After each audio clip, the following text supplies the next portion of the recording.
in New York, traffic was out of control, so they were vectoring us around for like 20 minutes. And then I came up and asked approach and tower.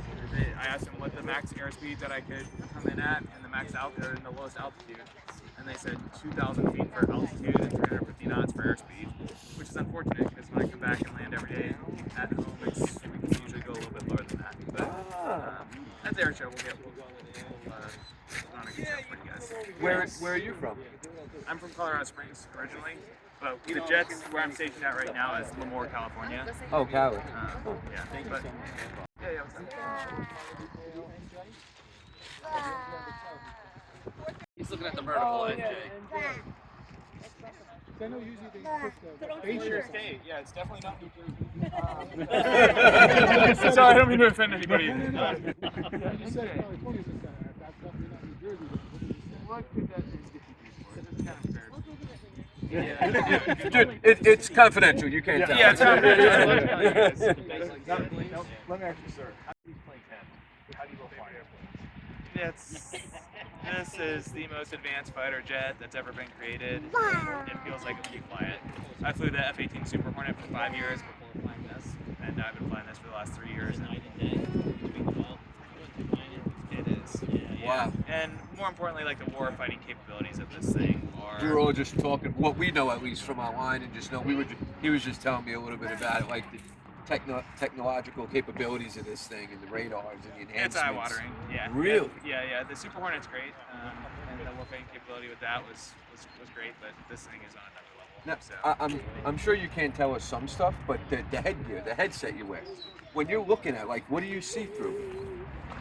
It depends. So it does have. Are you allowed to mention some, or? Yeah. That's actually most of that is unclassified, which is Oh, great. okay. Yeah. The helmet is awesome. First of all, like from football days, it fits better than it fits every single millimeter of your entire head. Really? So it's custom to you, right? Like if you go in for days of fitting, they do a really awesome job of getting that thing cut by lasers to the millimeter. And that's important because when you're under G's, like 7.5, 8 G's, if that thing's not fit perfectly, it slides a little bit. And there's a lot of fighter pilots that have jacked up necks and are messed up necks for the rest of their life just because of that G forces and not having potentially a perfectly fitting helmet. So that's really important. And then it's like what you actually can see in the cockpit. What's unique about this jet is it's got very high definition cameras all around it. So let's say I want to look straight down through my aircraft. It's not very often that I need to do that, but occasionally it can come in handy. I can just look through my visor, and it'll be showing me. I can just look straight through. Wow. So looking through the airframe. Yeah, looking through the airframe. Yeah, because the image is just displayed on our helmet. Wow.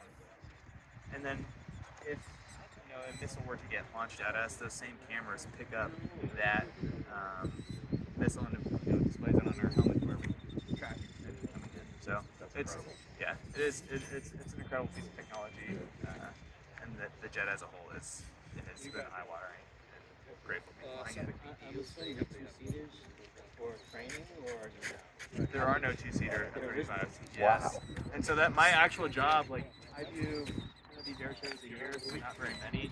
My primary job and our squadron job is to train fleet aviators. So I'm an instructor pilot. That's like my actual job. And that can be intimidating when you're flying with a student who's 23 years old, just finished up flight school, and now he's flying by himself on every single mission. Yeah. So what do you use, simulators obviously before then? Lots of simulators. Lots of them? Yeah. Wow, so that first flight, they're by themselves. You guys are going to kill me. I'm going to give you one more question because I got to keep him on a tight schedule because we have flight briefings. That I'll skip. Just because that one I'll skip. Real quick, and I'm sure everybody wants to know, if you can tell us, tomorrow, what time are you leaving if you want to watch It's going to be 10:30-ish? Dude, thanks for your service, man. Yeah. Seriously. Thank you Have a all wonderful for your weekend. support. Thank you for your service. Yeah. Thank you guys for your support. Hey, tomorrow we want a half hour here when you get back, just so you know. Thank you so much. Leave this guy at home. Leave this guy at home. Fly the planes, but I keep the schedule. Thank you. Thank you so much. Thank you. All right. All right, here we go.